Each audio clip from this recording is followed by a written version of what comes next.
Hey there, this is your IPLL, Miss Megan Parks Van Horn, here to go over some tips for your EEE model classroom. This will be a makeup training for your heart training that you missed, so please make sure that you watch the whole video and I will try to keep it short. Just a couple of housekeeping things really quickly.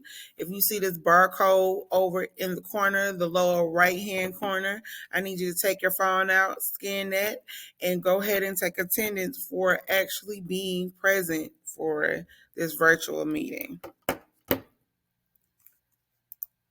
All right, so there's just a couple of things that the administration wants us to go over with you all, just to make sure that you have these instructional foundational pieces in your classroom. If someone from the district or even the leadership team comes to your classroom, they've been doing observations for the past couple of weeks, and they have been seeing some things kind of lacking and missing in some classrooms. So they want to be sure that you know everything that's expected of you physically when they walk into the class. So this presentation is based on our E3 classroom standards. So it'll be about 5 different things we go through. So let's get started. All right, so the main learning target for this whole presentation is that you can implement E3 classroom standards in your classroom. All right, so what should your classroom look like? The first thing that the administration wants you to make sure that you're either putting on your board, but I also have posters here. If you can see this poster right here, if you would like a poster, I can give you a poster, but they want you to make sure that you have your enter, engage, and express displayed somewhere inside the classroom. So whether it's on the board, whether you have this poster up, the students need to know what stage of instruction you're in. Are you in enter? Are you in engage? Are you in express? You can also, like I said, write it on your board. And if they come in, the kids need to be able to speak to what you're actually doing and what stage of learning you're in with our EEE model. The second is a biggie. This is a standards-based classroom whiteboard. And these are the things you need to have on your board every day when an administrator or an outside district official walks into the building. These are all basics of a standards-based classroom. So the very first thing you need to have is the date, a lesson topic, the Henry County Learning Standard that you're working on, a current Henry County Learning Standard, because I know how sometimes it gets redundant. They have to change everything or get in a routine. And sometimes you might have a standard up there that was like 2 days old. But we want you to make sure you have the current standard that you're working with. 4, please make sure you have an agenda for the students. Make sure you outline what's happening, even if it is a whole instructional foundation day and you're entering. Still make sure you put the transition of what the kids are going to do that day to enter on the board in an agenda. Okay? So you want to make sure you include what are they doing in the opening when you first come in the classroom. What are the kids doing during the work session portion of the day? And what are they doing before they walk out of the classroom with the closing? You want to also make sure, and I'm going to use this as an example. So you see how this teacher has vocabulary quiz, unit 22, or work on children's book. Don't do that. Be a little bit specific on what they're working on with the activity. So like, for example, if I'm going to say they're working on a children's book, and I might sit here and say students are working on a children's book on satire, because that's an actual specific piece of content that they're working on with the activity. And it's also showing me that I'm actually covering the content that's in the standard. So make sure when you are writing out your agenda, you're like as specific as possible. Me personally, I used to write out whole sentences. I used to say students will work on a children's book on satire. Just one sentence, just one complete sentence. Just explain what the kids will be doing. Number 6 is a driving question or an essential question. So make sure you have a higher order thinking question. You don't want it to be a low DOK 1 question like what or identify or describe. Try to make kids think big whole picture. So, like for example, if you look at this essential question in this American Lit classroom, she asked the students, how did the literature of the American past shape our country as we know it today? So that essential question made it relevant to what's happening today, but also making sure they pay attention to what happened in the past, but how can you see it now in the future?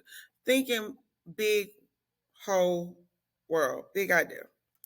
Lastly, you want to make sure you have a vocabulary wall somewhere posted in your room. I know Miss Benford actually gave a really good way of doing it. I thought it was very creative. She said she used to put her vocabulary wall on the back of her door. So when the kids would come in the classroom and sit down, they would see it just on the back of her door. But also when they were leaving out the room, they could actually see the words, keywords on the back of her door. Very creative, very cool, but you could really put your vocabulary wall really anywhere in the classroom. So that is standard 2. Standard 3, you want to make sure that whatever activities you have kids doing in their work session are student centered and they're really like task based. Having the kids complete a task to actually make sure they're learning that information. And the key thing you want to make sure too is that the students are all engaged in the learning. So make sure that your kids are focused, engaged when somebody walks in that room. Even if little Timmy is over there sleeping, you just need to make sure you go over and address little Timmy and say, hey, little Timmy, can you please wake up for me and make sure you get back on task? If you need some support, I'm here to help you. So you want to make sure that that is taking place and that all students are engaged in the learning process. Another portion that goes along with the engaging activities is this month of the month of October. The instructional leadership team will be doing 5 walkthroughs a week, and they're checking for these learning engagement strategies that you see listed here on the left-hand side of your screen. These strategies are all a part of the highly effective classroom model. And let me see if I can find my package for the highly effective classroom to show everybody. I don't know what happened to it. But at the beginning of the year, you got a thick packet on the highly effective classroom model. These 7 strategies are actually listed out in that model. So you can actually see how each one of these strategies look from the teacher perspective, what it should look like, and from the student perspective. So if you need to make sure you go back and brush up on these strategies, make sure you look in your highly effective classroom packet. And these are the 8 different strategies. Number 1, visual representation and modeling. Really easy to do. Effective questioning, asking those higher order critical thinking questions. Attention to precision, where you're actually making sure you pay attention to key skills and key content that the students actually need to make sure they take in or indulge. Intellectual interest. Are you sparking curiosity with your lessons? Is it inquisitive? Are you actually putting in those things that hook the students in? Application of knowledge. Any activity where students are applying what they learn would get you a point for that. Dynamic instruction, making sure those kids get the resources they need. You're using those resources innovatively. Anything that's innovative will go under dynamic instruction. So if I'm seeing something that you did differently, I'm going to give an example. Saw Mr. Jackson actually he usually has his kids draw out a wall panel. But I saw on Facebook this morning, he decided to switch it up and say, I'm going to actually have them build a real wall panel instead of actually drawing it out on the screen. That's kind of innovative to me. Thought about it differently, how I could actually make it a little bit more engaging and a little bit more manipulative for the students. So he would get a point for that. You want to definitely make sure that the students are feeling their own self-worth. They're feeling encouraged in the classroom. You want to make sure that the kids feel like they can do whatever you ask them to do, that you're encouraging and giving them the courage to step up to learn the information. You also want to make sure that they're academically aware of where they are as a learner. So one thing I'm going to show you kind of further in the presentation is a E3 learner chart that we made for our E3 model. And it has different levels of learners and different learning scales to go with those levels. We used to have our kids self-assess themselves. So if they got a CFA score back and it was a 70, then they will already know that, hey, that's really kind of considered a developing learner if it was on the end of course test. So I need to know exactly where am I falling, and I don't want to necessarily be in developing or beginning. I want to be in proficiency. So what do I have to take to get to that next level? So make sure that you actually make sure the kids are really identifying what type of learner they are. Last is we're looking for collaborative learning opportunities. Are you giving the students an opportunity to collaborate with those in their space? All right. Classroom standard 4. You want to make sure you have flexible seating and a seating arrangement that's conducive for learning, not only for the students but also you as a teacher. I actually had a district person come to me this week and tell me that a teacher's classroom was kind of not conducive for her to facilitate. Like her desk might have been at the front of the room, but she could really rearrange those desks to be able to really flow through that room so she can walk through and reach all the students. So even if you might not have a couch in the room, that's okay. You just want to make sure that your space is conducive for the type of task that you're doing in your lessons. All right, so this is kind of what our grading standards is. I mentioned this a little bit earlier about the whole self-work and self-assessment. This is also a poster. If you would like this poster, I will definitely give you, sorry about that, a poster if you need it. Just email me and I'll bring it right down to you. So this is our E3 learning scale, and this is for students to assess themselves for formative assessments and heck, even summative assessments. And so you want to make sure that you're looking at the range. And the reason why it's ranged like this is because you want to make sure that the kids are reaching proficiency. Proficiency is kind of different depending on what content area you're talking about. But if we can get students to just reach for an 80, you already know that no matter what core area you're actually taking on the end of course test, you're going to be in that proficiency area if I'm getting an 80. If you're getting an 80. So you're already going to be at proficiency. So we always want to just say across the board, proficiency is 80, and you want to make sure the kids are aware of that and constantly are reaching for that level of proficiency. All right, so this portion was just about the purpose of PL implementation and why we did do personalized learning. About 2017, our whole district was doing a personalized learning model. So you had these 5 different tenets that the district wanted to integrate into every school. But they also gave each school to have the autonomy to design their own learning model as long as these tenets were incorporated in it. So number 1, the learner profiles, knowing who your students are. Competency-based learning. I'm only grading you literally on the skill that you have mastered. I'm not necessarily worried about all this practice work that you actually did. I'm really worried about your assessment grade and did you learn the skills and the concepts that you were supposed to learn to make sure you're successful on this assessment. Authentic learning experiences, real world relevant learning experiences.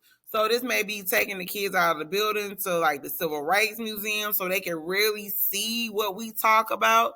This might actually have them working on a PBL project like the COVID-19 STEM-wide project that the school is doing.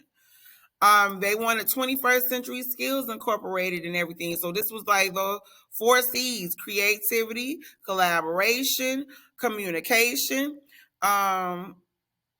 It's the 4 C's. So let me go back. Communication, creativity, collaboration, and critical thinking. So you want to make sure that you have those skills, those 4 skills going all the time, to make sure that those kids are really going to eventually experience student agency if you're creating activities even around those 21st century skills. Lastly, they wanted us to be tech enabled, where you're incorporating blended learning or learning management system platforms like Google Classroom, like Schoology, that kids can kind of work in a different place and space.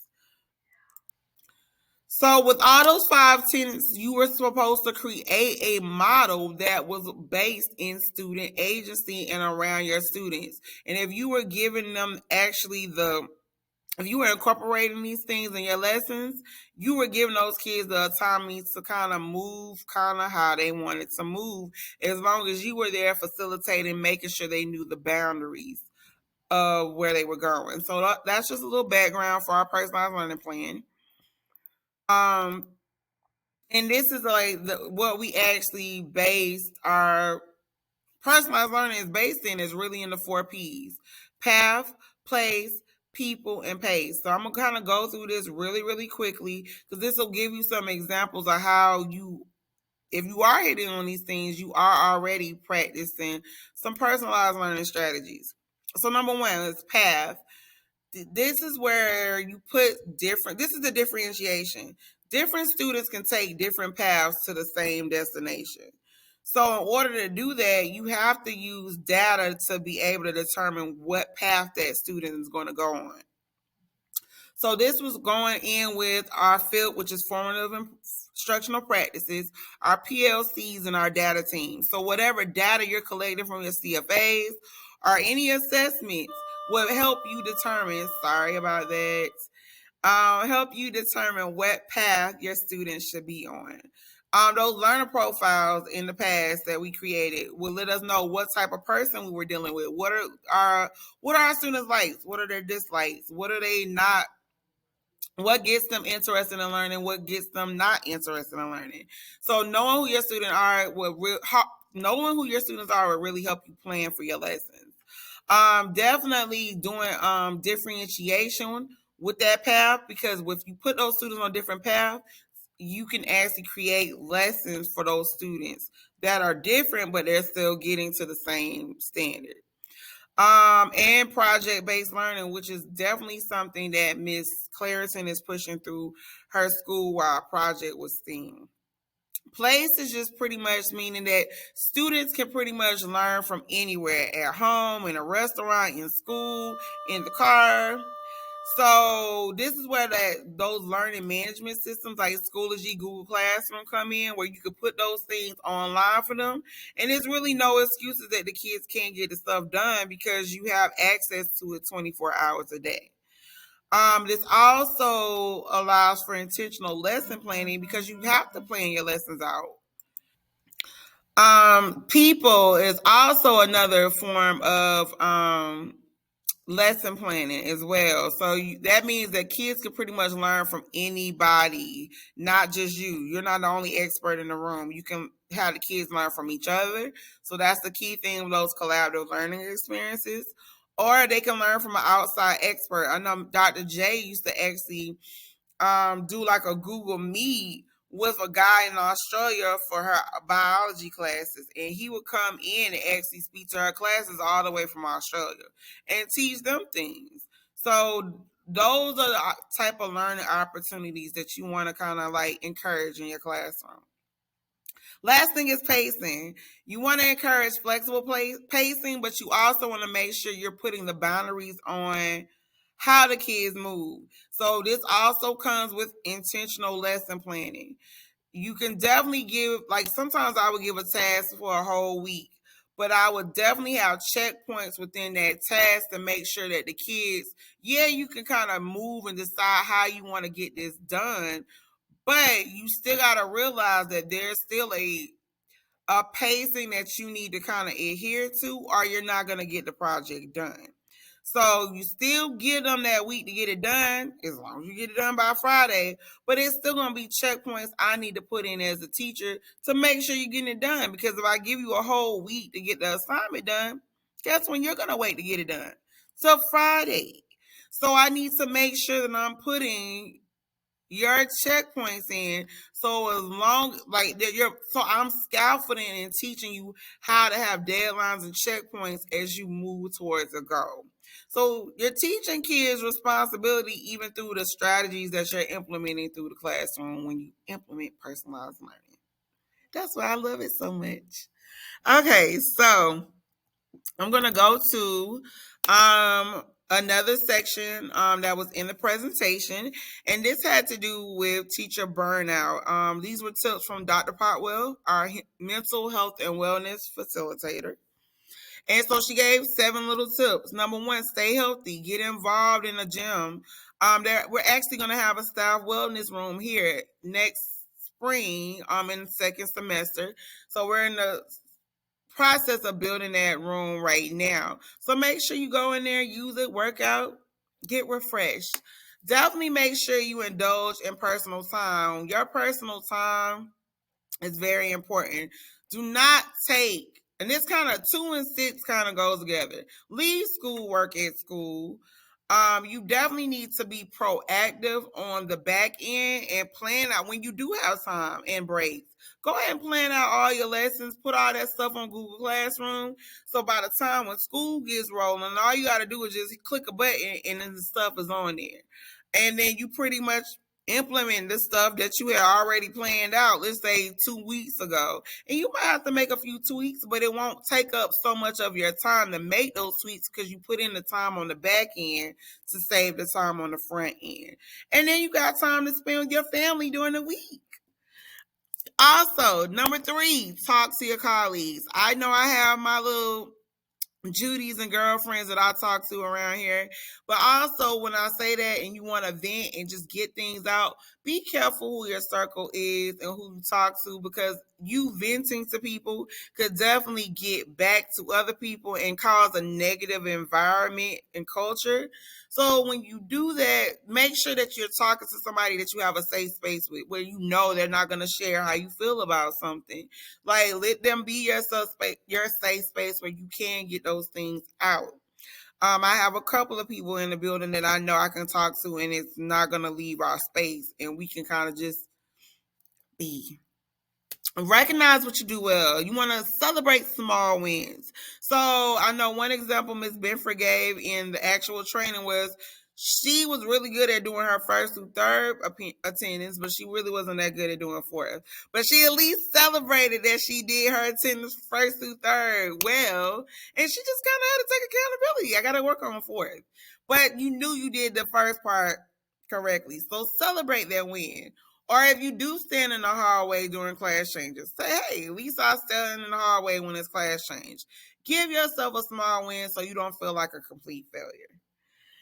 Last, I think I said this earlier, prepare ahead of schedule, because if you prepare on the back end, everything will work out on the front end, and make just the adjustments you need to make, and everything will keep on rolling. And 7, I'm going to skip over 6 because I mentioned that earlier. Make yourself a priority. Make yourself number 1. And make sure that you are indulging in yourself as you indulge in your kids. Not only yourself, but your family. If you have kids, indulge in your family. You don't want to be here saving somebody else's kid and then lose your own. That's what my mom used to always tell me.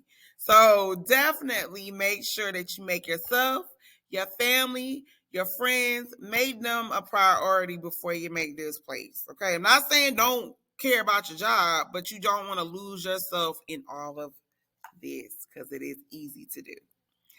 All right, this is 2 quick tips from Dr. Potwell. She says you need to definitely engage in school activities to keep it fun and fresh. We have tons of student and teacher events going on this school year. Way more than we have in the past. So definitely participate in a dress down day or a dress up day. Go participate in the student events that they have for homecoming or club day or whatever is going on in school. This month is National Hispanic Heritage Month. So you want to make sure you even take a part of those festivities.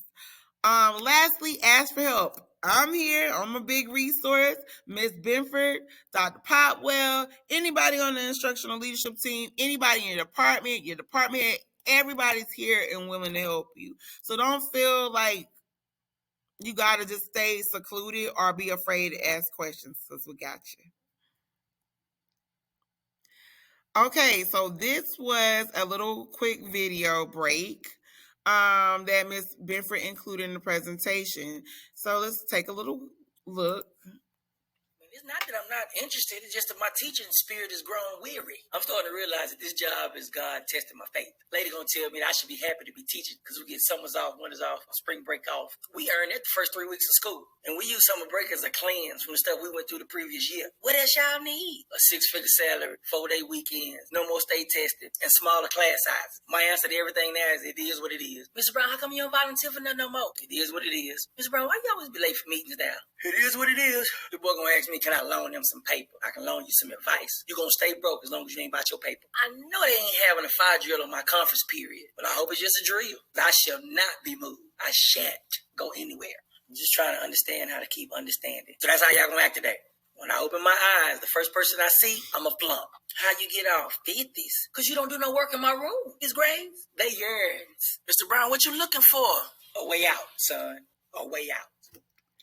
And we hope you're not looking for a way out. But if you need a mental health day, interested in just my we all understand that. So you definitely need to make sure you prepare and plan to be out. So this is something that we needed to cover with everybody because we have been having a big issue with people not being here but not leaving any sub plans. So we want to make sure we go over the process of being absent and who you need to all notify. First things first, that's not included in this presentation. Before you notify Ms. Rosita, go ahead and put your absence in ASAP, because in that way, if you put it in early, that she probably could get a sub picked up for you, and she don't have to go around scrambling trying to find somebody to cover her class. So if you know you're going to be out in advance, like let's say I might be out next Thursday, I'm going to go ahead and put that next Thursday date in ASAP. So hopefully over the next week, a sub could be picked up, and then Miss Rosita's not pulling her hair out. Okay? After you put that in ASAP, you want to definitely make sure you call Miss Rosita up or send her an email and say, hey, Miss Rosita, I'm going to be out this day. And here are my sub plans. Second person you want to call is your department chair. Tell who's over your department. And thirdly, you want to tell your administrator that you're going to be out. So it's 3 people you need to notify. Miss Rosita for the sub, your department chair to make sure that your plans get to the sub, and then 3, your administrator, so they know you're not there. All right, so also, like I said before, number 3, make sure if you plan in advance and you know you're going to be out, and you know you're going to be out weeks in advance, go ahead and put it in. Don't wait till the last minute. 4, you want to definitely leave some sub plans.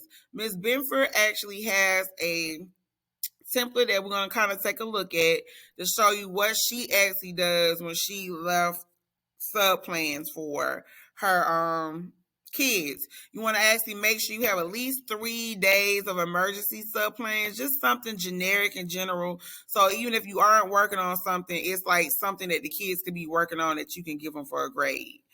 All right, I am planning on putting a sub folder area in each person's department folder. I will be doing that by next week, and it will be on the teacher website, and I will send it out to everybody. So make sure once you are absent that you're actually leaving sub plans for the current day you're absent. But outside of that, you need to make sure you have at least 3 days worth of emergency sub plans that are generic that the kids can actually do. And like I said, it will be in a Google folder in your department folder located on the website. Okay. Really quickly, what I'm going to do is pull up Miss Benford's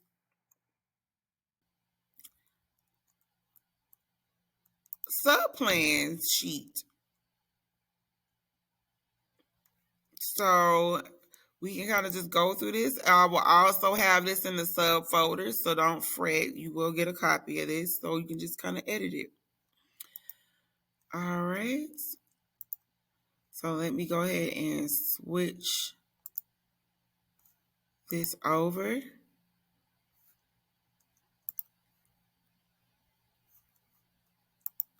All right, and here is a copy of the sub plans.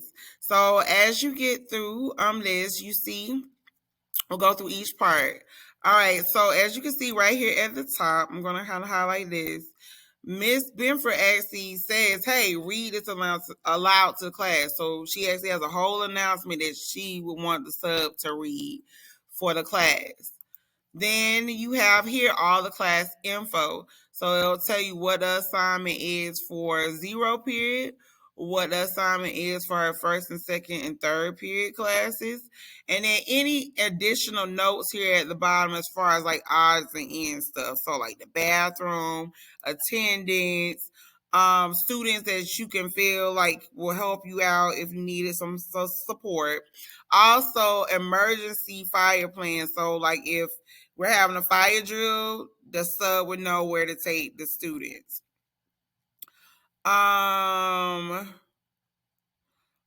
Yeah, so that's pretty much the whole sheet, to just to be completely honest. So you just want to make sure you're really specific on what the sub actually needs to do. Me personally, I know how I am. You definitely want to make sure you link everything into the Google Classroom, but I also would link in copies of actual work from Google Classroom so that the sub can actually see what assignments the students are working on. So whatever I put in Google Classroom, I will also link here inside the, or print it out, because the sub's gonna get a folder. Print out the assignment, so then that way the sub can actually see what the students are working on. And that is pretty much the whole template. You can use this whole template to even write like out your emergency lesson plans. So this looks like an area where she wrote out her emergency lesson plans. So you can use that whole folder and then have a whole section up here where if you were out on Tuesday, then you can have it out on Tuesday. But if this is not current, then at least you go to these emergency plans below. So that's just an example of what you want to do when you're leaving out, or you're leaving emergency sub plans. All right. And that everyone is our makeup training for your heart that you missed. So make sure that I hope you viewed this whole presentation, because it did have a lot of good information in it that we do expect for you to implement when we come into your classroom. So thank you for spending your time with me, and I hope you have a great day.